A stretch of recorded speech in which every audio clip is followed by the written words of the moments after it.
It's Friday, December 16th, 2022. In this. I made a video this morning about the square root of 9. I'm watching over yesterday on Thursday, 12:15. They ran consecutively season 1, episodes 6, 7, and 8 of The Presidents. So, being the United States of America presidents from 1913 until they said present, but they stopped at George W. Bush.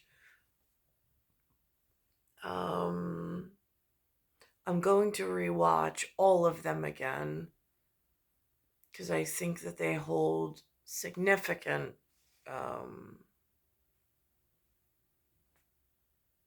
agreed upon historical reference, perhaps in a diluted fashion of some sort, with some agreement to whatever in a story. I think historians, the scholarly folks that hold all sorts of other keys, I think that they are the ones who tend to anger and agitate. So in my best version of what I learned from Woodrow Wilson, in this world of peace and legion of nations kind of a way, I'm just zipping it. So I watched through, and George W. Bush had a couple of key phrases I thought were really interesting that they focused on. The one that really hits home with me is, especially for has a dance with wolves. Not only the TV producer land wolves, but movie land version of wolf. And whatever the importance is there.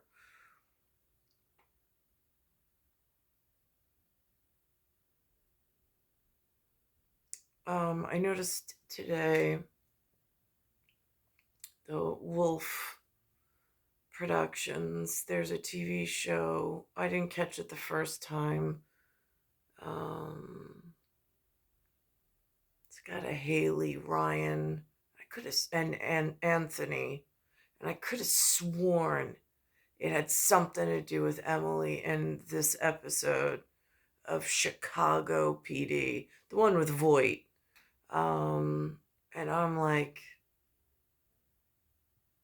why is Anthony wrapped up in a Roma reference on the show? And I'm like, since I'm the one with the admirable Kevin Costner Dances with Wolves reference in a decade of Ronald Reagan respectable. Interesting.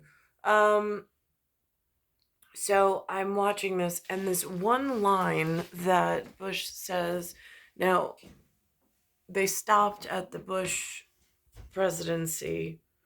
They said for historical purposes, they have yet, I don't know if it's to feel the impact or to whatever, but they're not mentioning anything at the moment after Bush. It says S1, and in New York, that's like towers fell. So S1E6, S1E7, S1E8 also happens to be his 2002 state of address. And I'm like, now that's interesting. In one of these, the square root of 9 taught in New York. Cosmic certainty. They said that, I think Reagan had astrologers or astronomers that he consulted with. He sent physical fitness people to the school, make sure we were physically fit. I was one of the few. And I can assure you it was not to marry 1976 or 1975 in whatever they were up to here. It was a promise and an intention of something completely different that actually deserved and had a lead in,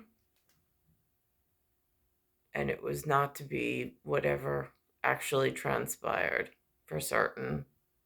Because when quantum leap happens, I get right back to where I belong. And then for some reason, I get thrown back into this.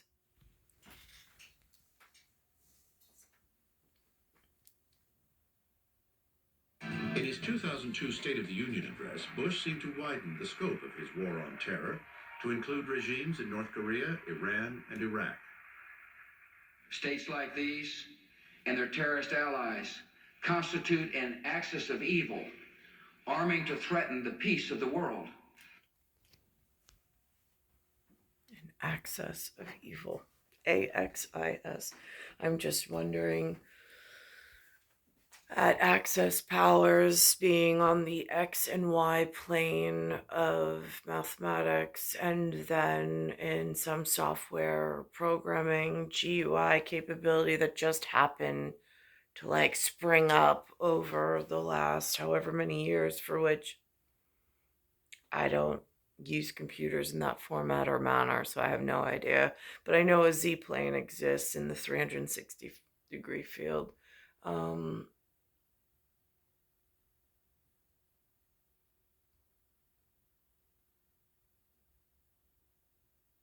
So I just find that mention by him is really interesting. So I'll go back over it in a I have sons here, and I need to make sure that they are whatever. So I'm going to just brush up on my national and past history of the agreed upon succession of presidents, from the interior, of course, since it's very whatever diluted, I suppose, anesthetized, whatever. Then it says on, I found very interesting, they mentioned the Pope is having his 86th birthday, and he does not go on the internet, does not watch much television, and he finds out football directly from one of the Swiss guards. I thought that was really interesting. A really interesting mention at noon on Eyewitness News. And then they have one last mention, Ryan Field from Eyewitness News 7, at 4, I think it was 4 p.m., maybe it was 6 p.m. He mentions something about his field forecast where it's his live predictions and then it goes up against a robot or some kind of computer technology.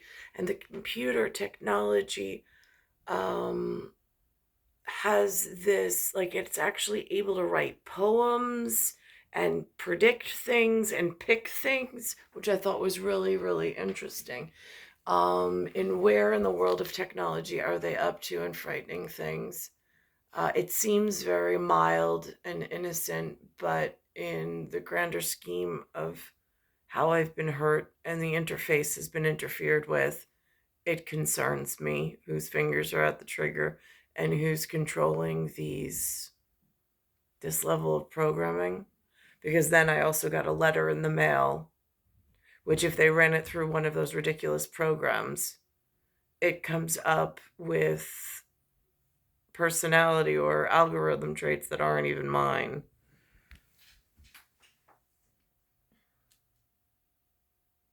All of them. I've coached when I was 2 and 14. I've coached in Super Bowls, not obviously as a head coach or national championship. I've coached. We're not very good. Why? So you got to focus on what's ahead of you. And that brings us to the always anticipated, Sometimes. yet anything but accurate. Yep. Little known fact, I've coached, I've cheerleaded, I've educated in real estate. I had a team of real estate agents. I then had an office of real estate agents. Fun fact. Never. Maybe things will change in the turtleneck field forecast. We want to know which team has a better chance of winning this weekend, the Jets or the Giants. Right now, 74% of you say it's Big Blue, but I'm going to go with the Jets. Yes, I know Zach Wilson getting the nod makes a lot of fans nervous, but the gangrene defense is ranked third in the NFL, plus the Lions are due for a letdown. Have to be honest, Zoom call this week, I had 2 of them. It was a really week in busy things of, I don't really know how to use the computer, but they've made it easy where I just push a button and then everybody pops up and they know what they're doing. So it's like autopilot. But this week it was really hard to follow along until I got some field follow-up to try to cross-reference what he was referencing. Because I'm sitting there and I'm like, I am really not connecting with any of this until today. And all of a sudden I'm like, oh, okay. And then I cross-reference and I'm like, I'll keep a thought on that one. But with that being said, we are taking things a step further on this Friday and into the future, if you will, because we want to know who the computer is taking. And if you haven't heard of ChatGPT, you will soon. It's the latest artificial intelligence program that is taking the tech world by storm. It can write poems, create a business presentation, and it can predict the winner, I should say, of a football game. So let's see who's smarter, me or the robot. First up, we have the Giants and the Commanders. I'm going Washington in this one. Hey, Mr. Robot, what say you? I am picking the Giants. He is taking the Giants. As Lee would say, anybody who picks against me is pretty smart. So we'll see who's right. As for the early game on Sunday, the Jets hosting those Detroit Lions. Yes, I am taking the Red Hot Lions to spoil Zach Wilson's return to MetLife. As for my esteemed opponent's prediction, I am picking the Jets. he is taking the Jets to the computer, sticking with the locals. We'll see who's right come Sunday, and to no one's surprise, Bill, Liz, and Lee are all taking the computer this weekend. Elsewhere tonight, the Knicks. So interesting on that is when the computer gets it wrong and the kids are getting hurt in the field and they need real help, but their home team has totally abandoned them. It appears that the home team had some alternate agenda and withheld the appropriate players, let's call it, or player. And then other things unfolded, for which then other things were keeping files in some hard to read scenario and pattern, which then makes other people want to where other people start to get nervous. Came in the mail today, Fidelis Care, something about applied behavior analysis benefit. I'm like, what the hell is that? It says Medicaid managed care. I'm like, what is that? I didn't apply for anything. I don't know what an ABA is. And then it said something about gambling disorder treatment. I'm like, I don't gamble. I mean, I've booked a stay at MGM and Mandalay Bay because that's where the RE/MAX and the Exit conventions were. When they held them in Washington, D.C., I went there. When they held it in L.A., I went there to California. But it's where the conference was. And so this gets confusing if they took my past credit card receipts where I kept all my business stuff or whatever I handed in to the IRS at the time, and then run it through and then make some assumption that I was there drinking, drugging, or gambling, which I was not. And if anybody took the time and did the due diligence and followed me on their very whatever, I mean, I'm the square root of 9, so I'm assuming it's in like main matrix. Every time my face hit a camera, there's some kind of report that could be put in some log for my protection from the public and the people. But here we are. And what do we have capabilities of doing? Yeah, I'm sure that they have my alibi somewhere. But on this, they send me in the mail as if they ran some computer program off of just a fraction of the evidence. And now they're approving some gambling disorder treatment. Now, I said to Lewis before, he says he has this friend, Eva, who he does his whatever with, and she has access to all sorts of therapists. And I'm like, Lewis, I have gone to your recommendations and your friends. I am so sick of the unqualified. And they just are. I said, you wanted me to go to drug rehab. I was like, I wasn't on drugs. I was like, and we drove there. They wouldn't take me in because I wasn't on drugs and you looked crazy. I was like, I've met with people that you asked me to meet. I was like, so they could interview me and know that I was not on drugs. I was like, I got tested to prove I was not on drugs. I was like, I mean, I don't know what more I can do. I was like, but your therapy, I was like, what I really need is a strategic manager or an accountability partner, because that's what they called it when I first had Alexander, and some form of phone call was set up with Princeton Properties back when it felt like I had escaped the attempted murderer and I might have had a shot at a future. Just me, the kids, and someone new. And someone from the somebody special department of they know how to dress. But all of that went into the toilet when Blacksmith took place, and then things got progressively worse, and my safety was put on the line. So this becomes a problem with these letters and this new analysis program, and what the back algorithm is, in what pieces, what boxes are they clicking in order to run these behavioral analysis off. Because back in 2006, right after I had Alexander, when the completed square root of 9 arrived, there was a personality test done then.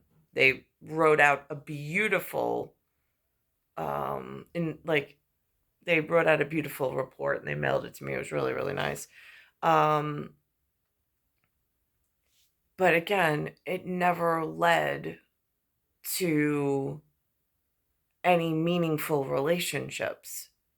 In fact, it teetered for a while, looked like it could go either way, fork in the road kind of a thing. And then it went towards the worst again. And this just seems to be a pattern in this area, and I don't know why.